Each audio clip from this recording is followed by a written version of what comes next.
This channel does not promote any violent, harmful, or illegal activities. All content provided by this channel is meant for an educational purpose only. Top quality और consistent performance के लिए सिर्फ silver pump नाम याद रखना।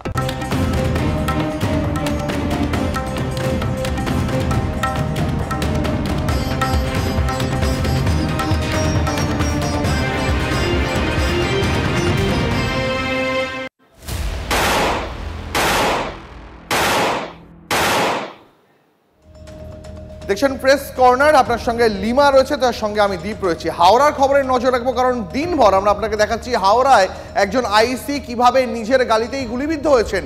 সেই ঘটনা এবার নয়া চাঞ্চল্যকর তথ্য, বান্ধবীর সঙ্গে বচসার জেরেই গুলিবিদ্ধ হন চণ্ডীতলা থানার আইসি। আর একবার সেই সিসিটিভি ফুটেজটা দেখাই আপনাকে। লুটিয়ে পড়ছেন এই আইসি, দেখুন। বান্ধবীর সঙ্গে বচসার জেরেই গুলিবিদ্ধ চণ্ডীতলা থানার আইসি, রহস্যময় মহিলা আসলে আইসি জয়ন্ত পালের বান্ধবী। আরো বিস্তারিত এই বিষয়ে জানবো। আমাদের সঙ্গে হাওড়া থেকে আমাদের প্রতিনিধি সুব্রত রয়েছেন টেলিফোন লাইনে, কথা বলবো সুব্রতর সঙ্গে। সুব্রত, গুলি কেন চললো? দুর্ঘটনাবশত চললো নাকি নিজে চালালেন ওই আইসি? এখনো পর্যন্ত কি জানা যাচ্ছে? এখনো পর্যন্ত যেটা জানা যাচ্ছে সূত্র মারফত, যে ঘটনা ঘটেছে এই ঘটনায় একাধিক ব্যক্তি জড়িত, সিসিটিভি কিন্তু তেমনটাই কথা বলছে। এবং এই চণ্ডীতলা থানার যে ওসি জয়ন্ত পাল, সে কিন্তু লুটিয়ে পড়ছে এমনটা দেখা যাচ্ছে। তবে গুলিটা সার্ভিস রিভলভার থেকে চলেছে নাকি অন্য কোনো বন্দুক ব্যবহৃত হয়েছে এখনো কিন্তু এটা তদন্তের বিষয়, পুলিশ তদন্ত করে দেখছে।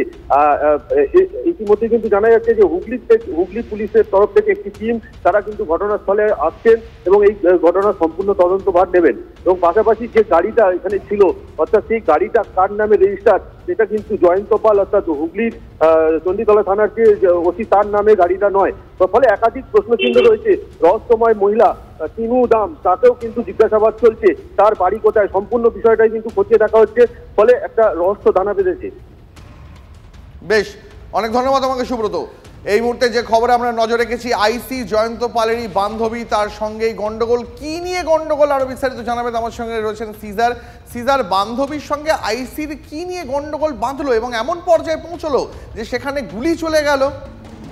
দেখো, প্রাথমিকভাবে জয়ন্ত পালের গুলিবিদ্ধ হওয়ার ঘটনায় যেটা জানা যাচ্ছে, জয়ন্ত পাল 2010 ব্যাচের সাব ইন্সপেক্টর এবং তিনি সম্প্রতি ইন্সপেক্টর পদমর্যাদায় তার প্রমোশন হয় এবং হুগলির আইসি হিসেবে তিনি কর্মরত ছিলেন। এবং যে গাড়িতে এই ঘটনাটা ঘটেছে বা যে গাড়িতে তিনি এসছেন, সেই গাড়িটা কিন্তু তার নামে রেজিস্টার্ড নয়, রোহিত সিং নামে একজনের নামে রেজিস্টার্ড, এবং সেটা সরকারিভাবে তার জন্য বরাদ্দকৃত গাড়ি নয়, যদিও সেখানে পুলিশের বোর্ড রয়েছে।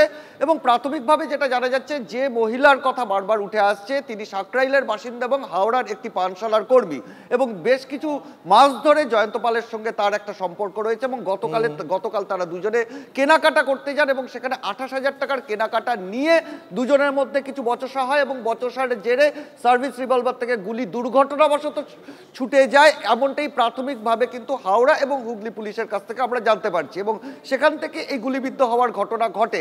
এবং এখানে দাঁড়িয়ে বেশ কয়েকটা প্রশ্ন উঠে এসছে, কারণ হুগলি পুলিশ সূত্রে আমরা যেটা স্পষ্টভাবে জানতে পারছি যে একজন থানার আইসি তার থানা এলাকার বাইরে গেলে স্টেশন লিভ করার অনুমতি নিতে হয় ঊর্ধ্বতন কর্তৃপক্ষের কাছ থেকে এবং সেখানে জিডি এন্ট্রি করতে হয়। সেরকম কোনো নথি কিন্তু পাওয়া যায়নি, অর্থাৎ ঊর্ধ্বতন কর্তৃপক্ষকে না জানিয়েই তিনি সেখানে এসছিলেন, থানার কাউকেও তিনি জানাননি। এবং সেটা যেমন একটা বিষয়, এবং সেই সময় তিনি কেন তার সার্ভিস রিভলভার ক্যারি করছিলেন সেটাও একটা বড় প্রশ্ন।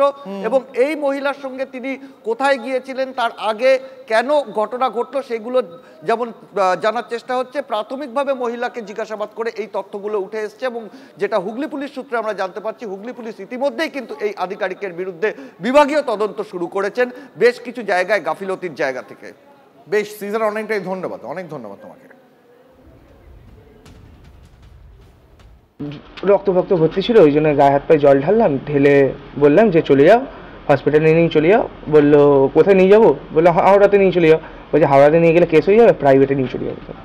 একটা মেয়ে ছিল, 3টে ছেলে ছিল। গুলি কার লেগেছিল? যে পুলিশওয়ালা যে আইডি কার্ড দেখিয়েছিল পুলিশের, তারই লেগেছিল। মহিলাটা গাড়ির মধ্যেই বসেছিল, বাট মহিলার পুরো মুখে রক্তে ভর্তি ছিল। গুলিটা কে করেছে, আদৌ গুলি চলেছে কিনা সেটাও বলতে পারছি না, সেটা জানিও না। জাস্ট কথায় কথায় এসছে যে গুলি চলেছে।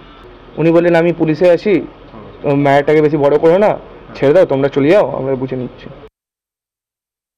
হাওড়ার বিস্তীর্ণ এলাকা তো এখন সমাজ বিরোধীদের আস্থানা হয়ে গেছে। ওখান থেকে তৃণমূল কংগ্রেস তোলে তৃণমূল দেশবিরোধী শক্তিগুলোকে হাওড়ার বিস্তীর্ণ অঞ্চলে ওখানে প্রতিষ্ঠিত করেছে।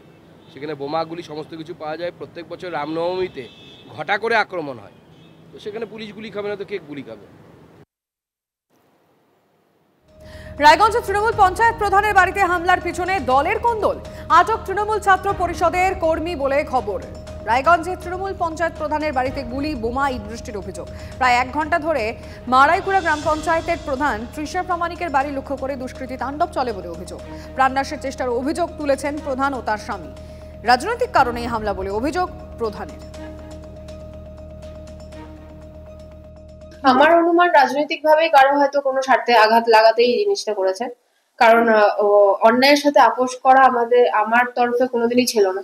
তো সেটা হয়তো কাউকে বাধা দিতে গিয়ে সেইখান থেকেই জিনিসটা হয়েছে। 3টা ছেলে, তখন বাজে রাত্রি 4:30 কি 4:37 এরকম হবে টাইম।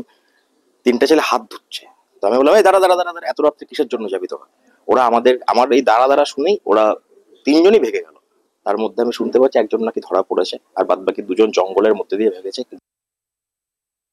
আমাদের দলের লোক, আমাদের তৃণমূলের এমন ইভেন যাদের কথা বলছে ওরা তৃণমূল ছাত্র পরিষদের হচ্ছে অঞ্চলের দায়িত্বও রয়েছে। তো ওরা এই কাজটা করতে, ওরা ক্যাটারিং করে, ঠিক আছে? তো মানে সবাই খেটে খাওয়া মানুষ। না, এরকম কোনো ব্যাপার নেই। ওর মনে হয়েছে ওরা যেহেতু এত রাতে ক্যাটারিং করে রাত্রি 3টা, 3:30টার দিকে সবাই বাড়িতে যায়, তো ওরা ক্যাটারিং করে যাচ্ছিল, ওর মনে হয়েছে হয়তো ওরা করেছে।